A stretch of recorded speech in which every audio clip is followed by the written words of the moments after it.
All right. Hello, hello. Welcome to the rock and roller coaster, baby. Yay! Stereo Session Season 4 coming to a close. Landing that plane. Yeah. Baby. Yeah. Thanks all for being here. I'm Robbie Grant, Executive Director of WYXR. I'm Jared J.B. Boyd, Program Manager. Yeah, give it up for him. Give it up for him. Doesn't he look delightful? Jared J.B. Boyd, Program Manager, WYXR. Give it up for Jared.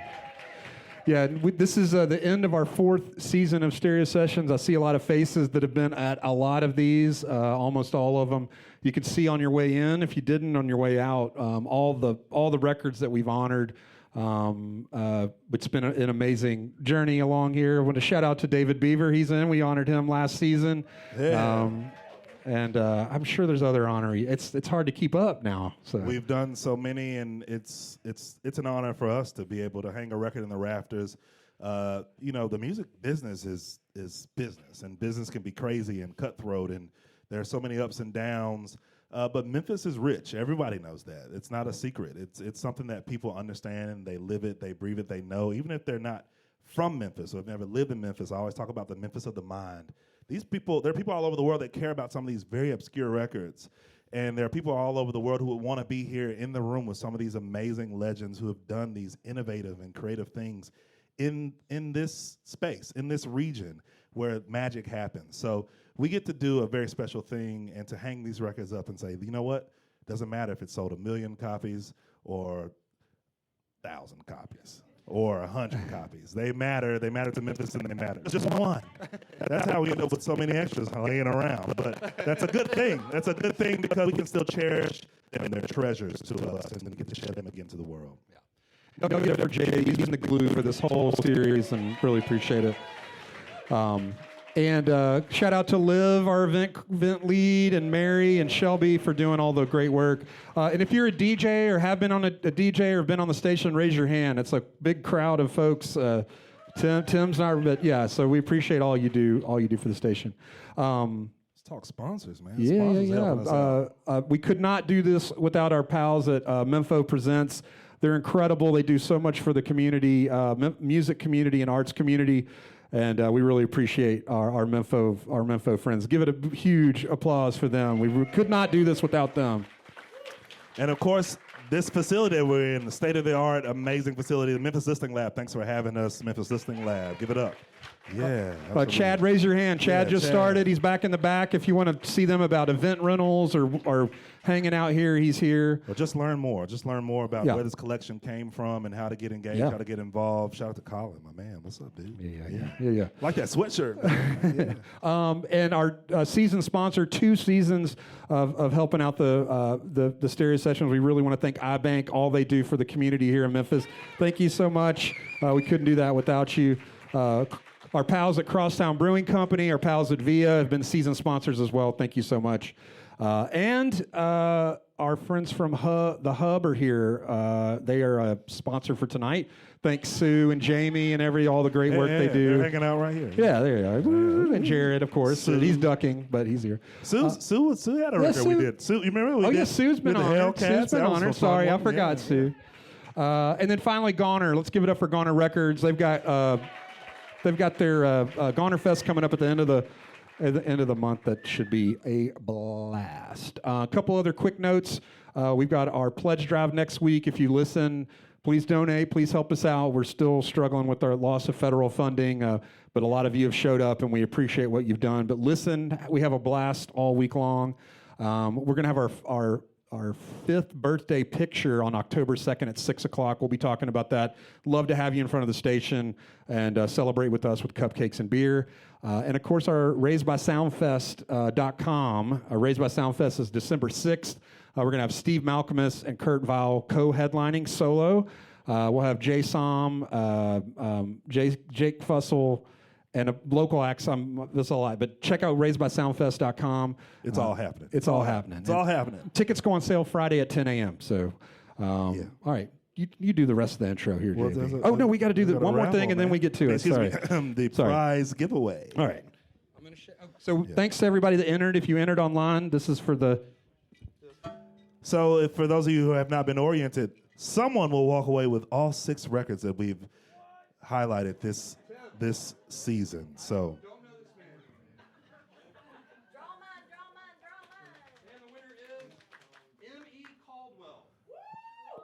Whoa! Raise your hand. M.E. Caldwell. Oh! A longtime Stereo Sessions fan right here. This is no fluke. Congratulations. Yes, absolutely. Human Radio, Phineas Newborn, the Hot Dogs. What else we have in there? Billy Always, the Masqueraders, and one more. O.V. Wright, thank you very much. Wonderful prize package there. All right, so it is not often that I get to do this. It's definitely never happened with the last one, I don't think, that I can take a step away. I will not be your guide through the record this evening. I will be handing it off to two people that I really admire quite a lot, who've come into my life since being a part of this station. What can I say about these two fellas?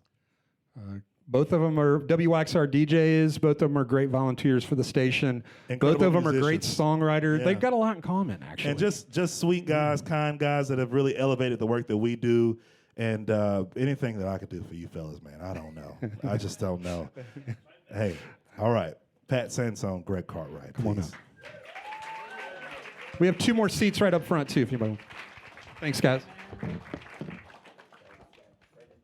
Thank you, JB and Robbie. My name is Pat Sansone. And I'm Greg Cartwright. And very happy to be here to be part of another Stereo Sessions. This is my third, and you've done Second for me. Yeah. I did The Alluring Strange, and this will be my second. Yeah. It's just a pleasure for me to be part of this radio station, to be part of this community. I love, every time I come to, I love what you said about the Memphis of the mind.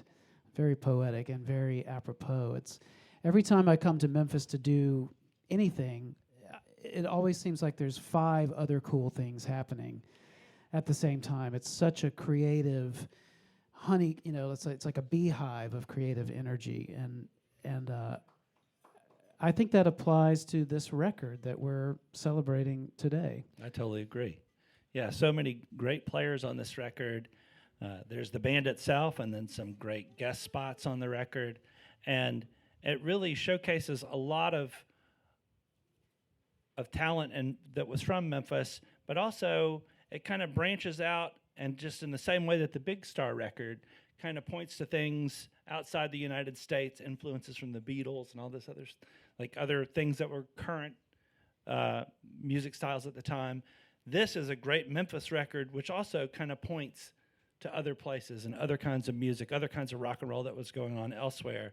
And I cannot wait to ask Greg how this thing came together. Well, the good thing is that Greg Redding, one of the creators of this album, is here tonight. So let's go ahead and invite him up. Come on up. Because I have a lot of questions. I'm good right here. Okay. Greg Redding, everybody. How did all these people get in my living room?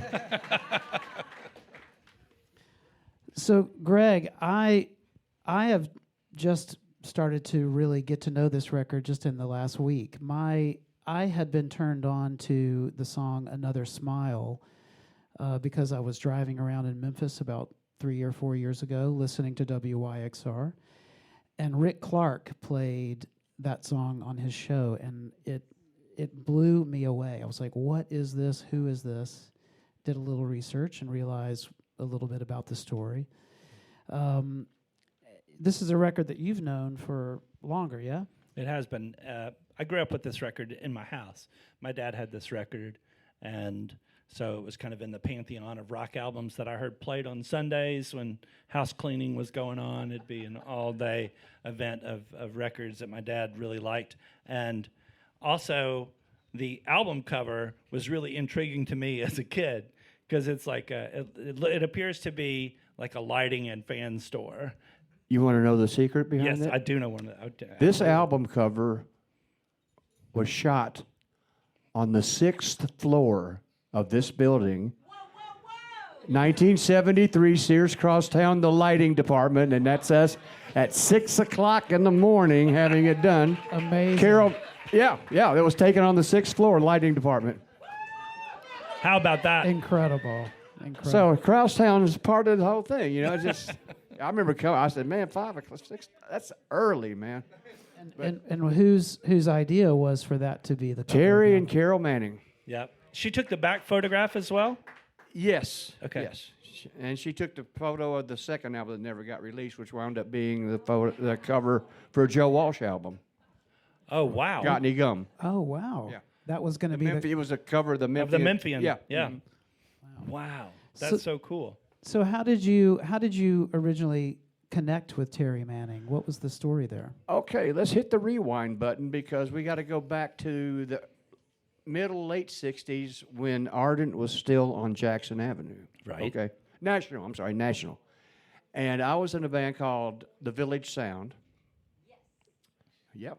Yep.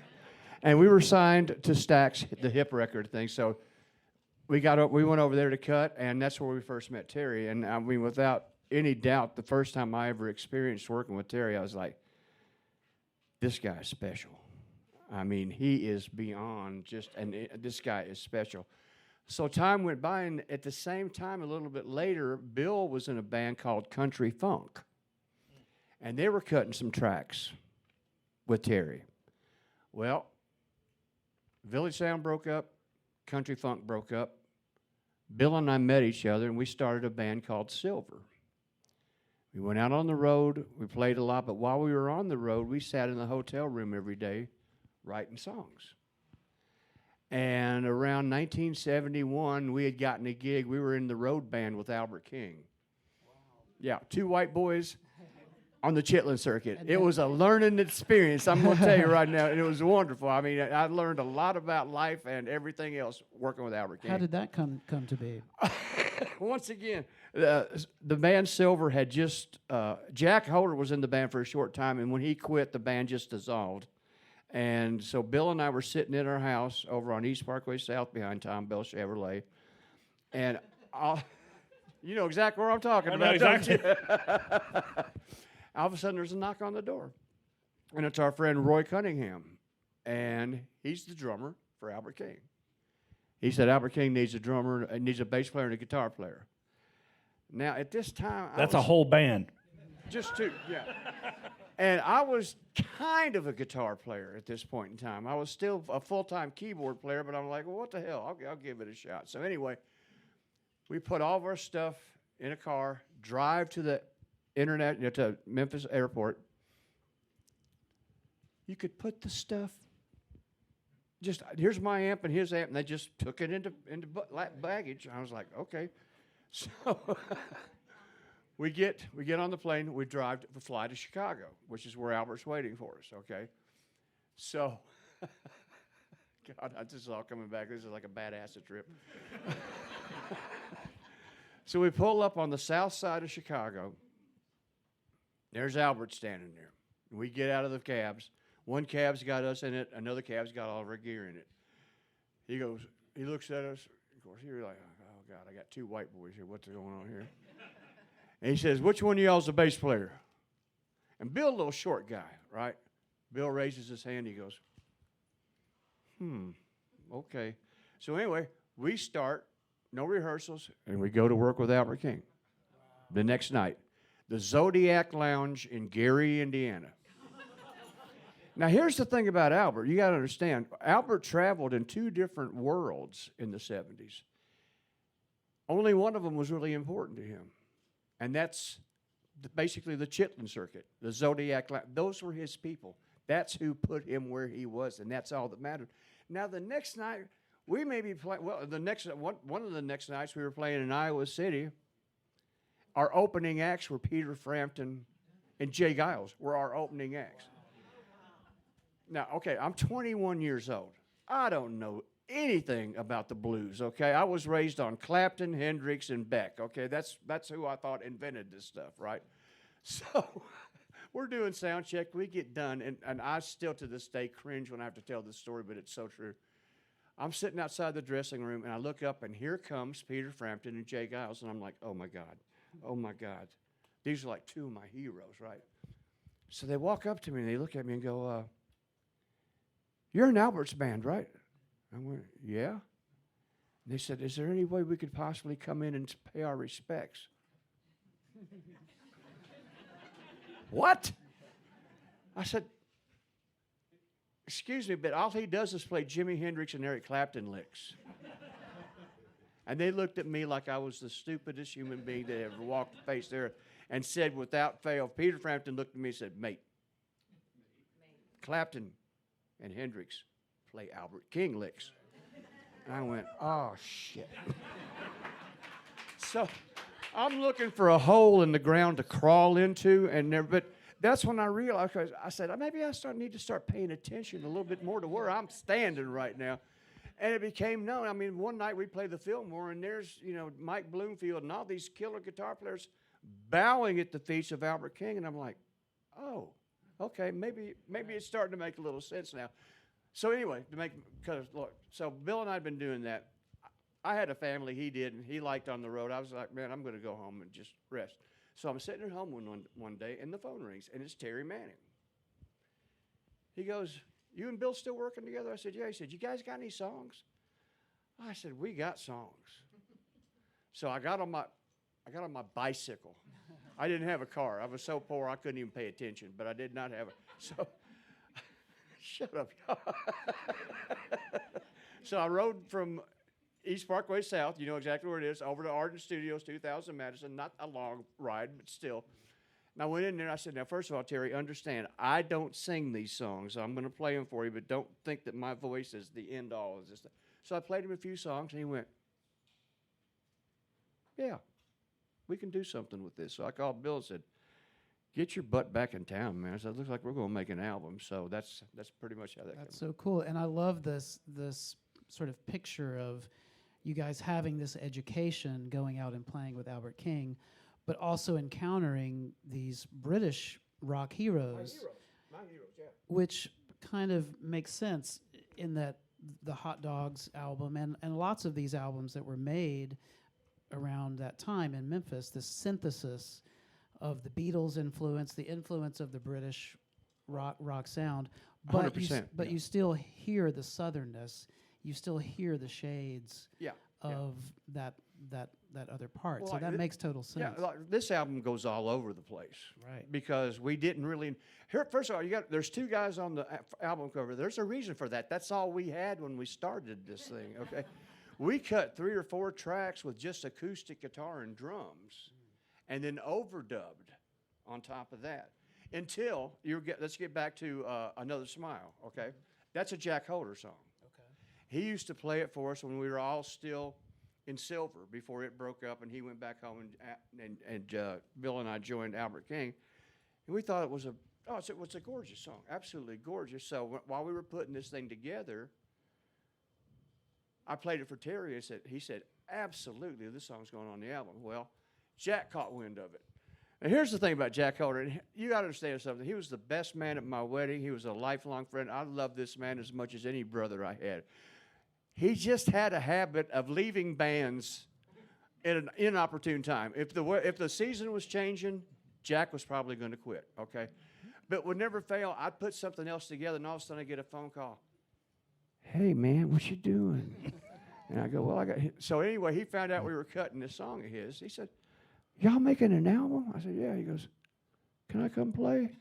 I said, "Well, I've never told Jack Holder no in my life." So we brought him in, okay? Up until that point, this, besides being our thing, I felt like it was a project that gave Terry Manning the opportunity to play lead guitar, which he did exquisitely. Well, there is some incredible just tasty guitar playing on this record. So, but once Jack showed up, Terry went, "He could get music out of a fence post, couldn't he?" I said, "Yep." That's Jack. So Jack kind of took over after that. But so are the leads on the record sort of a combination of some's Terry and some is Jack? I can tell you which ones were which and how many takes it took. And some Robert Johnson as well. One. I'm curious, which one? It was the very end of Lowdown. Okay. After Jack had just absolutely destroyed the middle 8 on one take. And that's the final song on the album. I think so, yeah. And before we start listening to the record, let's talk a little bit about the drums. Who are the drummers on the album? Okay, like I said, we didn't have a drummer to start with, so we did a couple of things without drums, and we brought in a guy that wound up working for Ronnie Millsap, Steve Holt. Played drums on a few tracks. Things I can forget. Then we used Richard Roseborough on 1 or 2 tracks. Then I was doing a gig out on 3rd Street at a place called the Red Velvet Lounge from 9 to 4 every night. Yeah, 9 to 4, yeah. Uh-huh. And this drummer, Eddie Harrison was the guy I was playing with, and he hired this drummer named Fred Prouty, who I'd never met. But Fred comes in, and we get to know each other, and come to find out, he's been in Muscle Shoals for the last 3 or 4 years. He played on the Osmond Brothers, One Bad Apple, Don't Spoil the Whole Bunch. I mean, a lot of huge records. So we're like, hey, Freddie, you want to come play on this stuff? Ain't no money involved yet, but, he's like, hey, just let me in. So when Fred came in, the whole thing changed because now it was a band. Okay, we had Jack, we had Bill, we had Fred, and me. And that's where, like, Low Down was one of the, you can tell the difference between the songs that we cut as a band. Morning Rain is a perfect example of one that we cut with a band.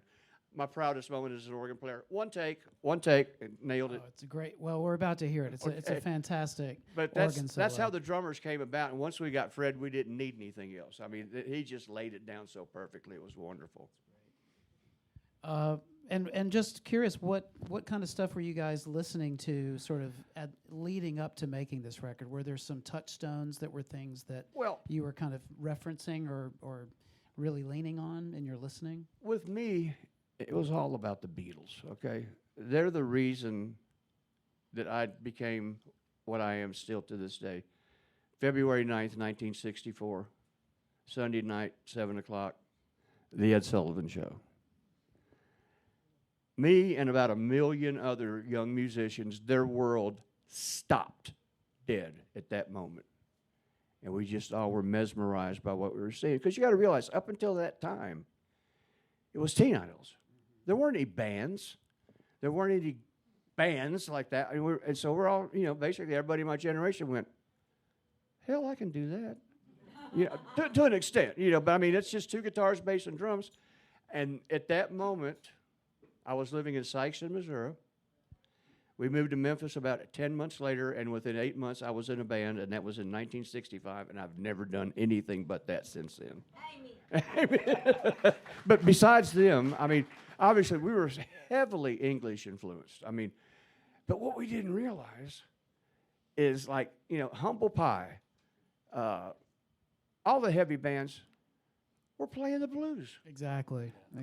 They were looking at Memphis and drawing inspiration from what was happening here and dreaming about what it must be like to be from Memphis. Well, you boys were thinking about You London. were playing with Albert King. Right. But I'm thinking dreaming that's about- where it came from. So I'm watching across the water, and I mean, this is where and it finally dawned on me some point in my life where I'm like, they ripped us off, man. That's our stuff. They're trying to sell it back to us. I like to think of it as a beautiful circle. Of inspiration. It's a conversation that continues, and the things that happened here change the world. But if you listen to us, we weren't really a heavy rock type band. We were much more of a power pop. Don't really have a word for it. And you could hear the R&B influence in everything we did. There's no way we could get around that because we were raised as Memphis musicians. Absolutely. It's in the water, okay? Absolutely. And so the thing about that album is it's everywhere because we didn't really have a vision of what it is we were trying to do. Which is what's so great about it. It's sort of go ahead. Yeah. I was just gonna say, it's sort of embryonic in that sense. It was totally. It sounds like a band finding out who they are. It sounds exactly like that. Yeah. And it lives in that wonderful sort of gray area between pop and prog and sort of like glam. All these things are sort of in there as the stuff is unfolding. I mean, now we look back at that period and all this music with the lens of archivists and historians, and we analyze it and talk about these categories. But when you guys were making these records, it was all just unfolding. Yeah, yeah. You know? And Bill got compared a lot of times to Roger Daltrey. Sure. You know, he had that, and Mata Hoople, he had that certain almost English inflection on everything that he did. Yeah. And he was from Long Island. I don't know how that happened. But Came out of the Delta. yeah, yeah. And so, you know, I mean, Bill came down here. He was here a few years before we got together. He was in a band called the Rich Kids. Oh, yeah. Who had a semi-hit record called Best Girl in Town. Yeah, on Hip. Yeah. Mm-hmm. Yep. So we all came from the Hip label, okay? Yeah. That was the Stax effort at trying to get into the white rock and pop Right, with the goodies and... goodies and Honey Jug. And Yeah. I mean, just you name it. I mean, some great music out of that place. It was just great, great stuff. It's interesting, too, because, yeah, you can tell you guys have been writing all these songs, and so the acoustic guitar still has a prominent role in the band because you're songwriters. Yeah. And so it's not that you didn't know how to be heavy, because two of you would wind up in Black Oak, Arkansas a little later. So clearly you knew how to be heavy. Stuff is pretty heavy. Yeah. Sounds like that's a story for another day. That's or- it. Oh, Lord. What time is breakfast? Because it'll take that long to get all that down at one Well, time. maybe we should. Maybe this is a good time to listen to side one of Okay. this. What's the of first this song? Say What You Mean. Okay, let me tell you a little. Is that right, first one? That's right. All right, here's the deal on Say What You Mean. I don't know how I remember all this stuff, but I do. It was written by Tim and Steve Smith, the Smith brothers. They were in a band called Smith, Perkins, and Smith. Oh, yeah. Remember them? Yeah. Okay. Well, Perkins was Wayne Perkins. So it was Tim Smith, Wayne Perkins, and Steve Smith. And they had an album out that was just absolutely amazing. Their first album was on Island Records, I believe. But anyway, Terry had established a relationship with these guys. And we'd gotten to the point where we'd cut a whole bunch of stuff, but we were starting to kind of run out of material. He goes, hey, I got this stuff. You want to listen? And we listened to the Say What You Mean. I was like, dang. So I met Steve. He played piano on it. I played acoustic guitar. And that's when we added Steve on piano, but that was an actual hot dog band cut there.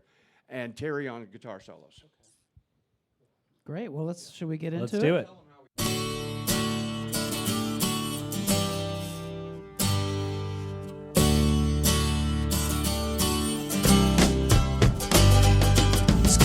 Skies are gray, but they can be blue. Let my days revolve around you. We can be two, or we can be one. Let me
Hey, thanks. Just kind of, be sweet, find your seat.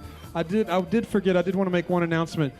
Shout out to Brian Dixon. Brian, raise your hand right over there. He did all of the graphic design for Stereo Session, all for all 4 seasons, and what an incredible job. So I just wanted to recognize him. Thank you so much. And how about that Hot Dogs record? Yeah. Side one, coming in Let me say something strong. real quick. Let me say something real quick. You realize none of this would be possible without these gentlemen right here, okay? And we thank you so much. From the Memphis music community, I mean, look, ain't nobody else going to play our records, and the fact that you guys took the time and the interest and actually are doing this is heartwarming. Well, okay? we wouldn't be doing Thank it you. That's right. without JB and Robbie from WYXR. Everybody, all the people from the radio station, God bless y'all, man. Yeah. This is, when I heard this was going on, in fact, somebody called me and said, they're going to do that. I was like, I'm not believing this. This is way past cool, I mean, look, Memphis is Memphis, warts and all. But we have a music history that can't be denied, But it can be forgotten if we don't have people and things like this going on to bring us back into it. Thank y'all so much. Very, very well said. And and just talking about like a place like this and WYXR, I'm so proud to be a part of the WYXR family. Same here. It's a celebration of all this music, and a place like this, a temple of sound. And to play a record like this, I love hearing the inspiration. The inspiration that you guys as young musicians had is coming through the grooves. You can hear how excited you are to be making this. And I see Jody Stevens, my dear friend Jody Stevens is here. Well, The finest pop rock drummer ever, power pop drummer in the universe, right there, ladies and gentlemen. well, I'm sorry to interrupt, but I know a lot of people were disappointed. They were confused. They had heard that we might have hot dogs this evening, so they're a little confused. So here we go. Hold on one second. Hot dogs. And on that note, Greg, you have to tell us, how did this band name come about? I thought you would never ask. So, here's what happened. Terry called me, and I got Bill, and we went in to do some demos to see if this was going to go any further. Right. And one of the songs we cut was "Thanks," which you haven't heard yet. And also, That's my favorite. I'll tell you the subject behind it. Anyway, it's a long story. That one and "Trying to Find a Way to Get to You." Yes. Okay. So anyway, we went in there and cut those 2 things with just acoustic guitar and bass. That's all we had.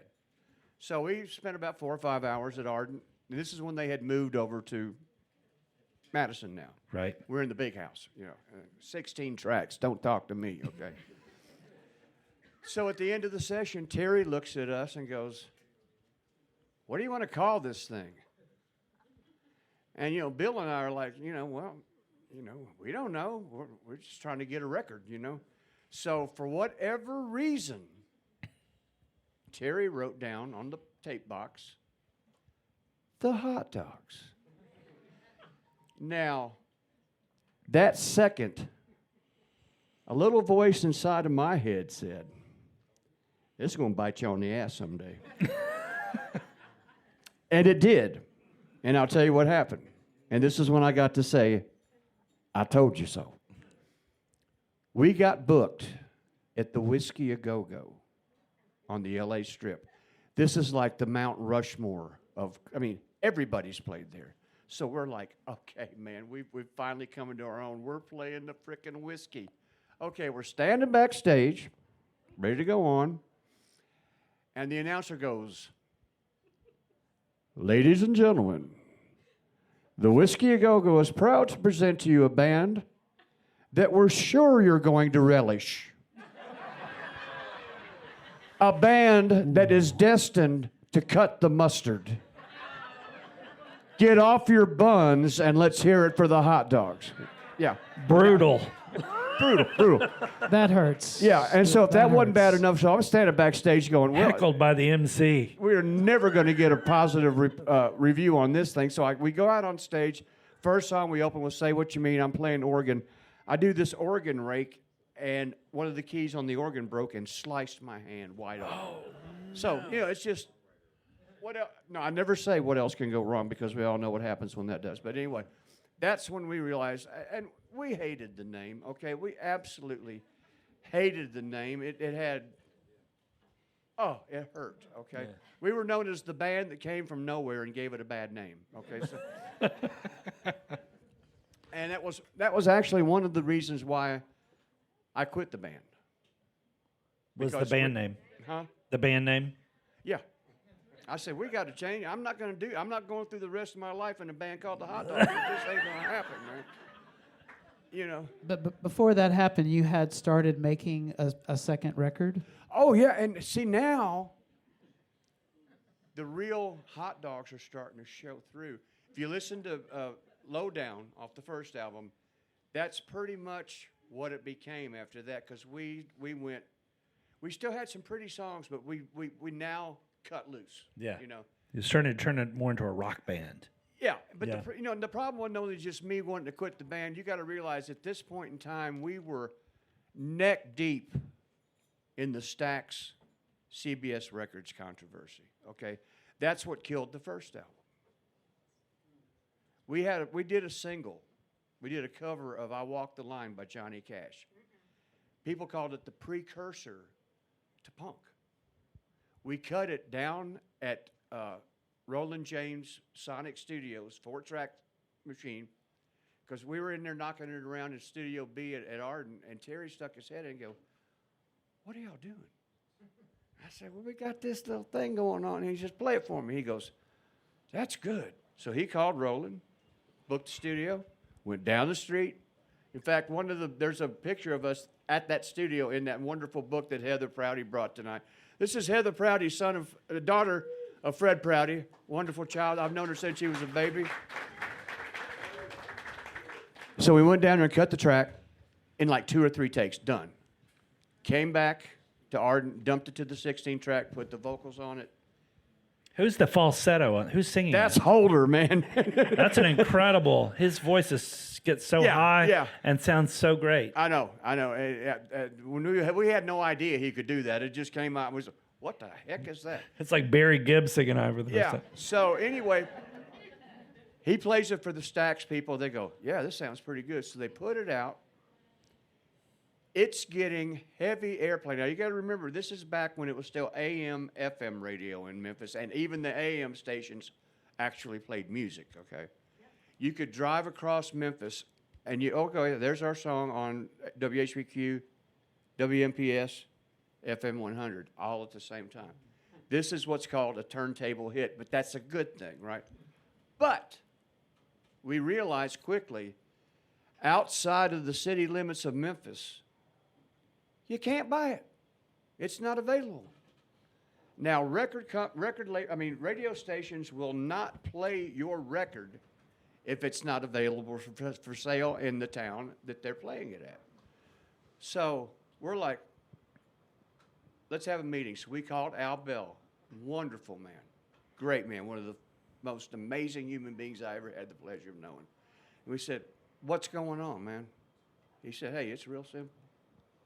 Not just this product, but all the product from Stax, Enterprise, HIP, Arden is locked in a warehouse in New Jersey, and it ain't going nowhere." Why? Okay. All right. I'll give you the abridged version because there's a book called Soulsville, USA by Rob Bauman that explains the whole thing verbatim. What happened was this. Stax made a distribution deal with CBS Records, which we thought was going to be a great thing because Clive Davis was at the helm at that time. So what happened then, 2 months after Clive was hired, he got busted for payola, which is, where you pay to get your records on the radio, which they all did, wasn't no big deal. So he got let go, and they brought a new guy in. I'm not going to mention his name because I want to live as long as I can. But he had a meeting with Al Bell. And from what and I'm quoting out of the book. This is not personal knowledge, but what was written in this book. And the president of CBS Records looked at Al Bell and said, "It's real simple, my man. If you want to do business with us, first of all, we are not interested in any of this pop stuff. We got all we need, you know. We bought you for the R&B stuff." He said, "But here's the deal. If you want to do business with us, you will give, operative word, give us one album a year from your top artists," which at the time was Isaac Hayes. And when you say give, that means we get it, you don't get nothing out of it. Al Bell said, "In your dreams." And Al Bell drew a battle line, and from there, that's where it stood. That's how that all came down. Well, it is a shame that happened to not only your music, the music of Big Star also fell victim to that. Us, Big Star, and a band called Cargo, we all got just hurt, you know. Was this what led to the band breaking up? Well, I mean, we had no real future. We were thinking about it, but at the same time, being 24, 25 years old, whatever it was, I wasn't the easiest person to get along with, okay? I was pretty much set in it's going to be my way or the highway. So I remember we had a big meeting about it. I said, "I can't do this anymore. I don't want to be in the hot dogs." So it kind of fell apart, at which time, within maybe 2 days' time, I was sitting in the hallway at Ardent. Black Oak, Arkansas was recording their live album. Yeah. Nobody cuts live albums. It's all overdubbed. Anyway, so I'm sitting out there in the lobby, and the manager of the band comes by, and he knew who we were. In fact, there was a point where he might actually manage us. But we signed with another manager. Reason being, let me back up just a little bit. In 1975, as that record was doing its, well, actually, we'd already left Ardent. Never mind. I'm gonna go back to where I was. So I'm sitting in the lounge, and the manager for Black Oak, Arkansas, walks by and goes, "What are you doing?" I said, "Well, not a whole lot of anything right now." He goes, "You want to audition for Black Oak, Arkansas?" I said, "What are we talking about?" He said, "Well, you'll start at $10,000 a year." Now, you got to realize, in 1975, $10,000 a year meant something. I was making $65 a week and on food stamps, so this sounded really good to me. Okay, so I said, "Yeah, what have I got to do?" He said, "Come on up to the lodge and try out." So I did. I got the gig. And strangely enough, the next day after I got the gig, I got a phone call. Is it Jack Holder going, "Hey, man, what's going on up there in Arkansas?" So, once again, hey, look, that happened all through our lives, man. That's fine. I expected it, you know. So Jack came up. So now, all of a sudden, the Hot Dogs are basically in Black Oak. And the first album we cut with them, Race with the Devil, has a lot of what would have been on the second album. So you were able to write, not just play with Black Oak, but you were also a writer. Yeah, that's another story. And what about Bill Rennie after Hot Dogs? Okay, this is really a sad story. Bill was in a couple of more bands, then he dropped out. Hung his bass up. Went to work with two guys that previously had owned the High Cotton on Cooper before it burned down, with all of our equipment in it. Thank you, Bobby Kaiser. But anyway, so he kind of just retired. Stopped doing the whole music thing completely. I'd see him from time to time. But, I mean, he was in a couple of the Bat Racers and a couple of bands here, and then he just laid it down and never came back. And he's covering all of the lead vocals on the album? Yeah. Well, what a beautiful voice. Oh, I mean, it's a voice. It's a unique voice, and that's what Terry loved about it. Is, you know, like I said, it got compared to like what Roger Daltrey, Mott the Hoople, very English influence type of thing, and. Well, there's the song. What's song 4? What's the title of song 4? The one before Another Smile. I don't have the cover with me. Time Is All.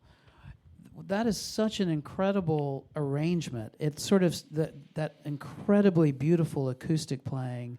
I hear me playing. I don't Is that remember you? even cutting that. It's song. beautiful.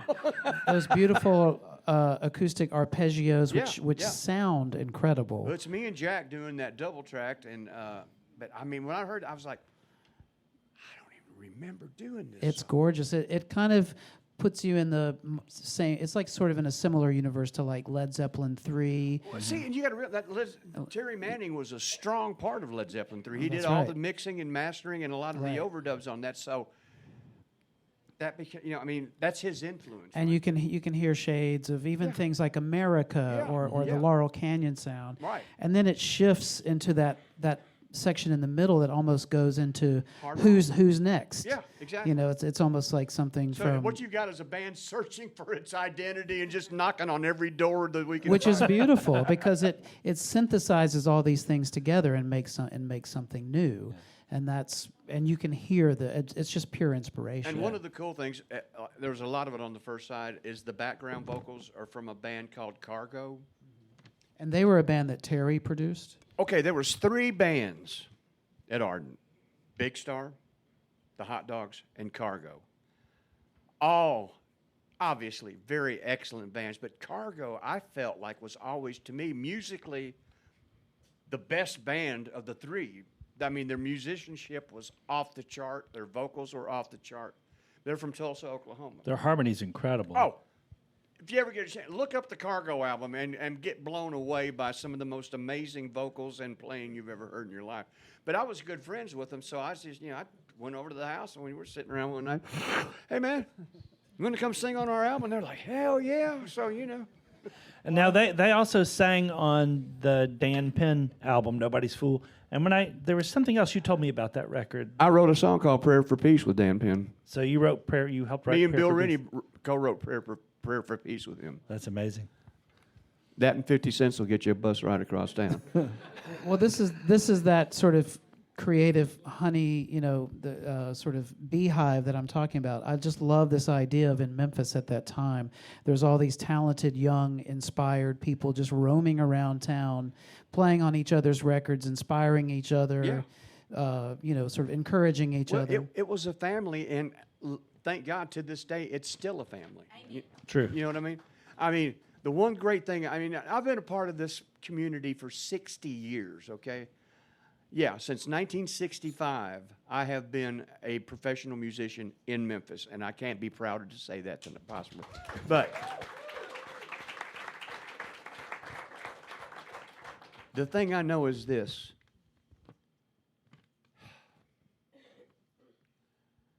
We got each other's back and always have, man. If one band we got burned out one time. The Hot Dogs got burned out of a club fire. Within a day, every band in town was going, we're doing a benefit. We're going to get you guys your money, get your equipment back. And it's always been that way, even since then to today. If somebody's got a medical problem or something, there's a line formed at the back of the room for, hey, count me in. Because we've always realized if we don't take care of ourselves, ain't nobody else going to do it. True. But man, you won't find a tighter community of musicians, and it's been that way for 60 years. This place has soul. Yeah. Is what you're saying. Yeah. Well, it really comes through in this music. It's been a pleasure to just dive into this record for this last week. I'm freaking out. I haven't heard this thing in forever. I will get teary as it goes on. I'm sorry, I can't help it. I love it. Shut up. I want to say also, before we listen to the second side of the album, that will conclude everything right here before we put on the second side. So if you want to talk with other people about the record or catch up or come up and say hi to Greg. If you have any questions, anything, I'm not going anywhere. Yeah, we'll all be hanging for a little bit, but the presentation part will be over. Are we ready? Should we get into side 2? Side 2. Well, thanks everybody for coming. This has been a joy. Thanks for having me. Yes, thank you all so JP very, and very Robert. so much. much. I'm so glad you were here to talk about this music. Thank you, Greg, for Thank you. doing Pat, this. thanks for doing it with me. It's been wonderful. I'm tripping. I never thought too much about me and you. I never cared